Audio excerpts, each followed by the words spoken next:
Well, hello again everybody and welcome back to the garage. I've got my new ignition switch that arrived in the post, so now it's time to have a go at replacing the old faulty one. Now, as you know, I'm not particularly used to working on bikes, so one thing I was wondering is whether the bike really needed supporting on some sort of centre stand to remove that top yoke, but I've seen plenty of videos online of people removing top yokes with the bike just sitting on the ground like this, so I'm going to assume it's okay, and yeah, fingers crossed.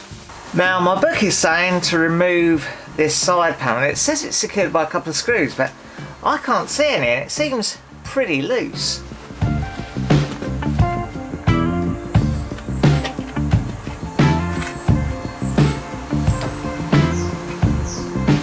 Yeah, that looks a bit smashed up, doesn't it, from somebody getting that wrong before.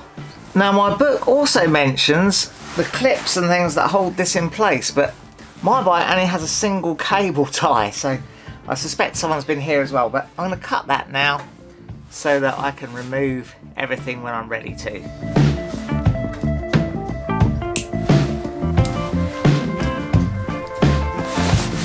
Now I'll just feed that wire and connector out the side here.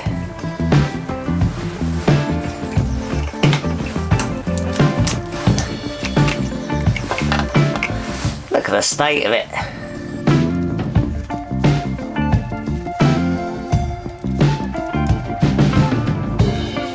Right, now I think the plan now is to pop the handlebars off and just lay them forwards just by undoing the clamp here, but to do that I just need to take my quad lock mount off.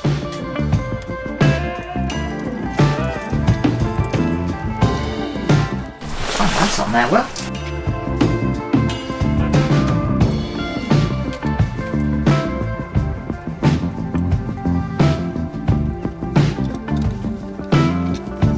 Now I believe we should be able to just slacken these 4 bolts, well, undo them completely, and then pop the handlebars just forward and rest them on the front there.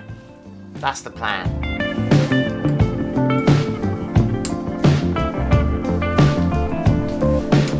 Might need something a bit better than this tool there. Maybe not.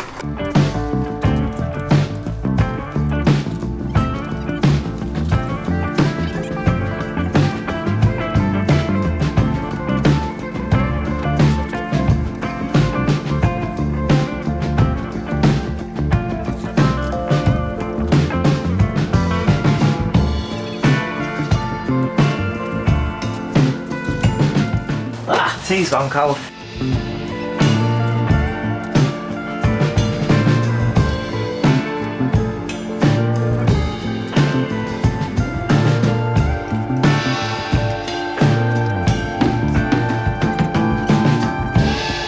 Next I'm going to slacken these clamp bolts on either side. I'm going to put some tape round there just to protect the finish on the nut, and then try and find a socket big enough to pop that off.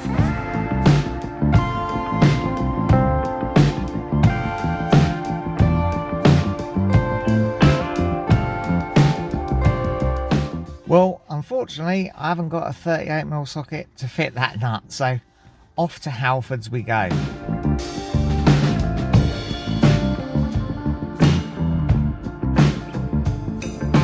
Right, we're back in the garage. I've got my 38mm socket here, and yeah, let's give it a go, see if we can get that nut off.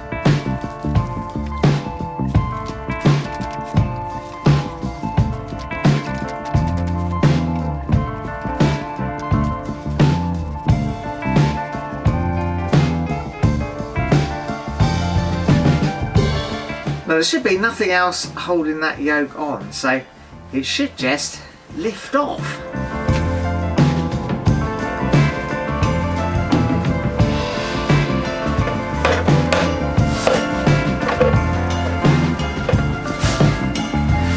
Yeah, nothing's ever quite that simple, is it?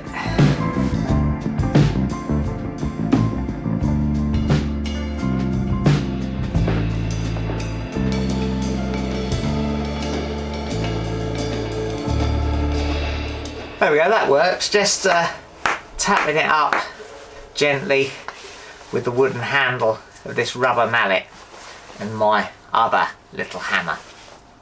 So here we go, here's my top yoke, and you can see it's a bit crusty underneath, a bit manky with some road grime. The first thing I'm going to do is hit these with a good old dose of plus gas. As you all know, you can't beat a bit of plus gas.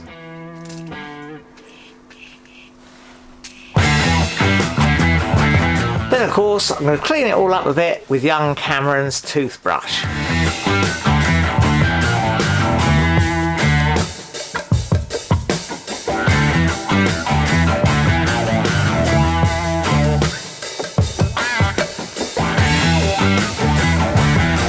Now there are a couple of tiny screws on the top here where this wiring goes in.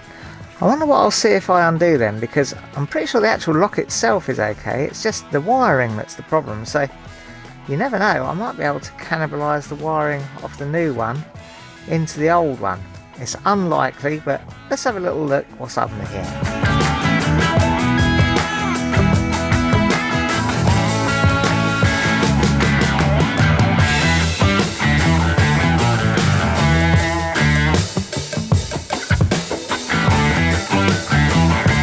No, sadly I think that's a bit of a non-starter. That's a completely sort of crimped together unit. I guess if it was that easy to pull apart, then it wouldn't be much in terms of theft prevention for the bike. I think these things are supposed to be very difficult to get apart and fiddle with, so I think we are going to have to replace the whole assembly as planned. So what I've done, I've put the whole yoke in the vise. I've got some nice cardboard here to protect it, and I'm going to try just drilling a little hole off to one side and punching it out with a centre punch to sort of turn the bolts. I do believe they've got some sort of Loctite on them, so that may not be that easy.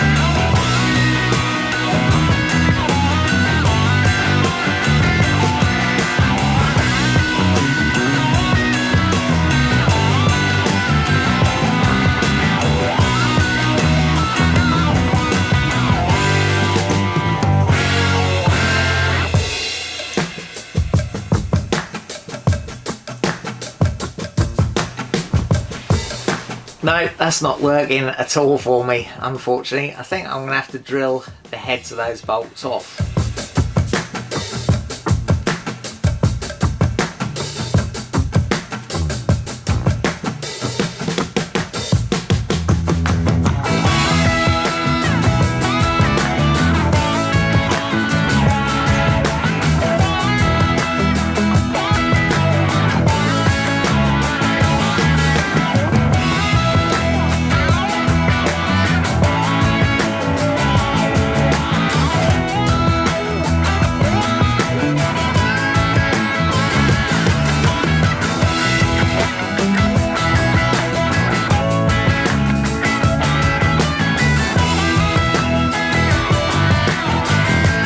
Well, as you can see, I have managed to remove the lock by basically drilling off the heads of those bolts.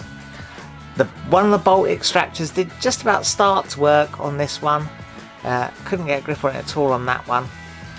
These are hellish to wind out. This one is just stuck firmly. I cannot get this out at all.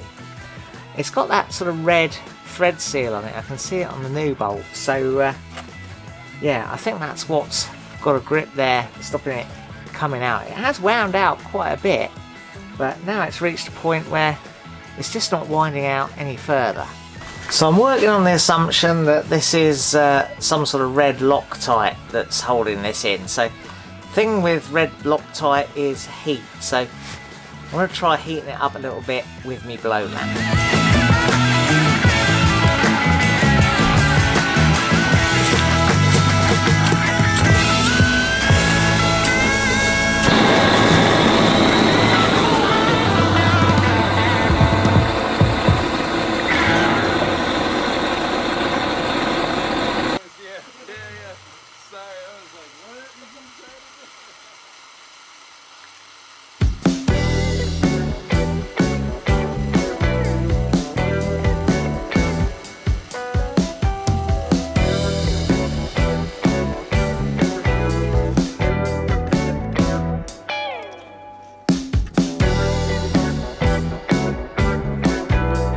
think it might be coming.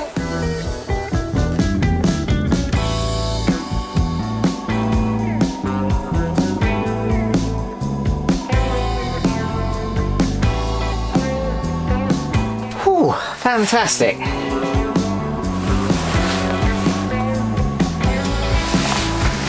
Yeah, I think you can probably see this gummy stuff on there.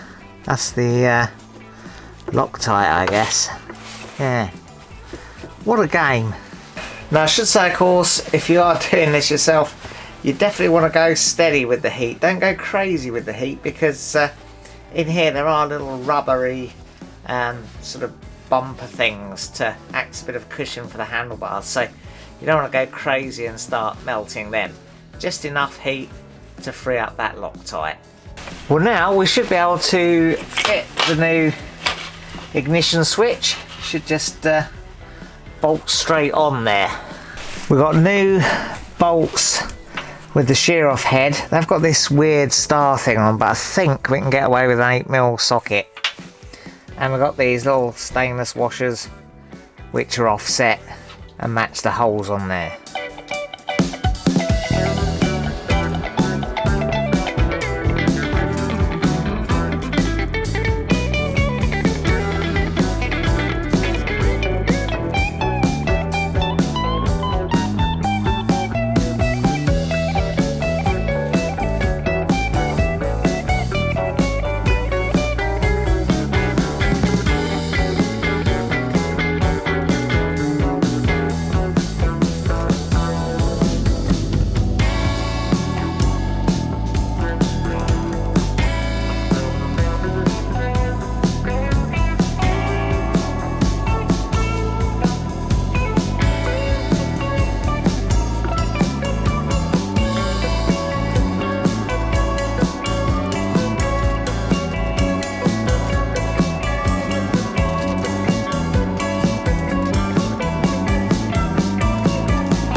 Yep, so that works with an 8mm socket just fine.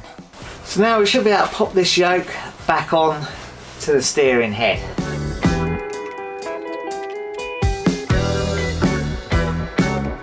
Going to be a bit of a game, I think. I'm going to make sure I route the connector back through at this stage.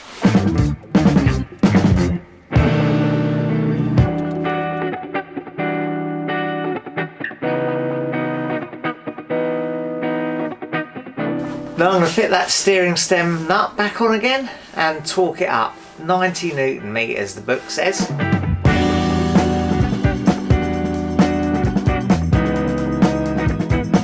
So next, got to tighten up the pinch bolts on the top of the forks. Now, unfortunately, they're a hex head, a hollow hex head, so I don't have any Allen key type sockets to go on the torque wrench to do that. It's 26 Newton meters. Now, I had a feel for how tight they were before. I'm going to have to buy some hexagon key head things, socket things that will go on the torque wrench. But for now, I'm going to guess, which, yeah, not best practice, but what else can I do at the moment just to get things back together?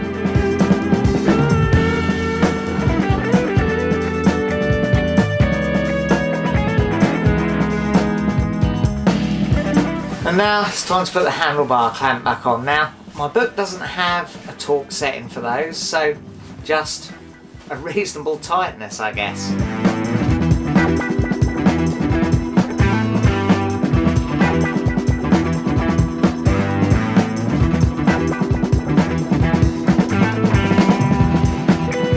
Right, now I'm going to plug that new ignition switch into the connector on the main loop. Lovely. Let's pop this rather mullered side cover back in.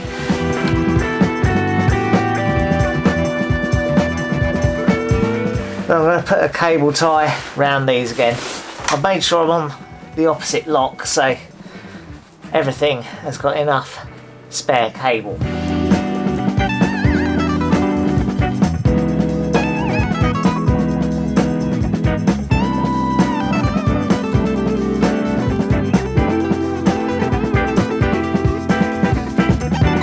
Right, now I'm going to take my rags out of the throttle bodies and pop the airbox back in, making sure I reconnect the engine breather and that secondary air hose.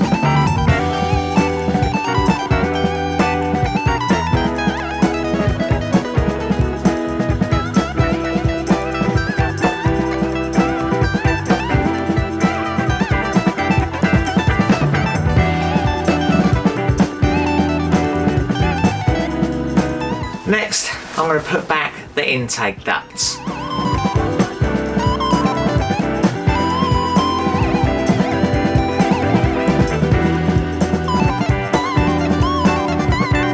Now let's pop the airbox cover back on.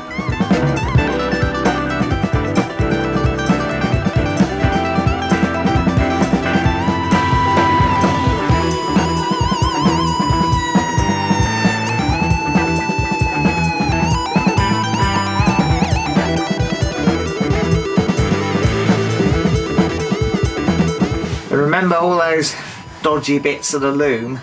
I'm going to put more insulating tape around those to try and protect them a little bit.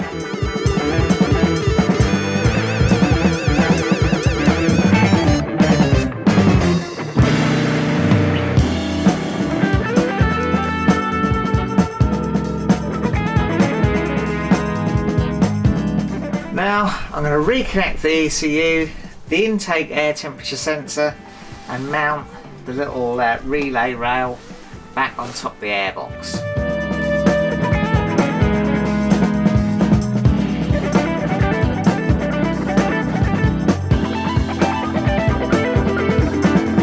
Now I'm going to reconnect the battery and just try that key and see if the bike will attempt to start, because it won't start because there's no petrol tank or petrol pump on. But yeah, before I go much further, I just want to check that we have actually solved that problem. Probably should have checked earlier, I suppose, before I popped a lot of this stuff back on. But yeah, let's give it a go now, see what happens.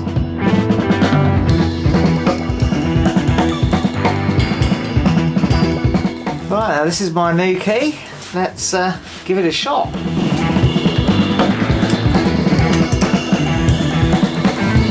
We have lights and a dash anyway, so let's try the starter.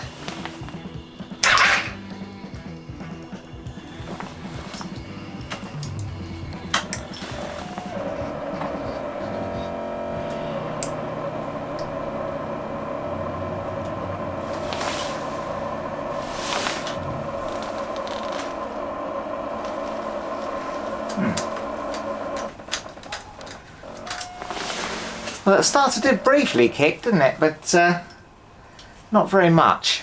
Let's try again.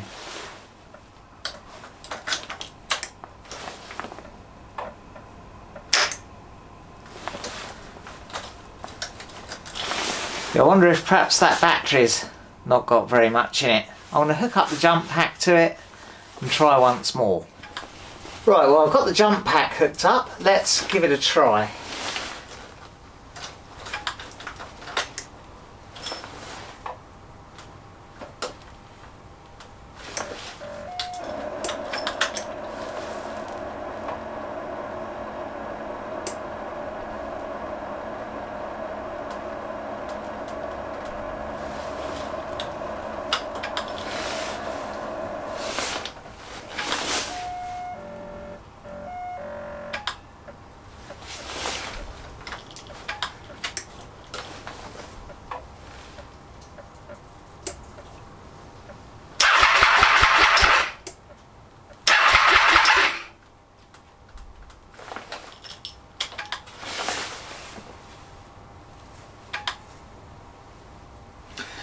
Well, I don't know really, that starter does seem a little bit intermittent, doesn't it? It's not starting, well, it's not starting the starter motor on the button every time. I wonder if that's the battery or if it's picking up the fact it's not getting fuel and it's not liking that. It's similar to what it was doing before anyway, so I'm a little bit concerned that I may have fixed the absolute sort of disastrous failure that happened, but there's still perhaps something else going on. Anyway, obviously need to fix that broken pipe on the petrol tank before I can pop the petrol tank on and test it properly, but I think that's where I'm going to leave it tonight. Obviously it's getting quite late, and yeah, back on it tomorrow. I think try and get the petrol tank fixed, petrol tank on, and then we can test it properly.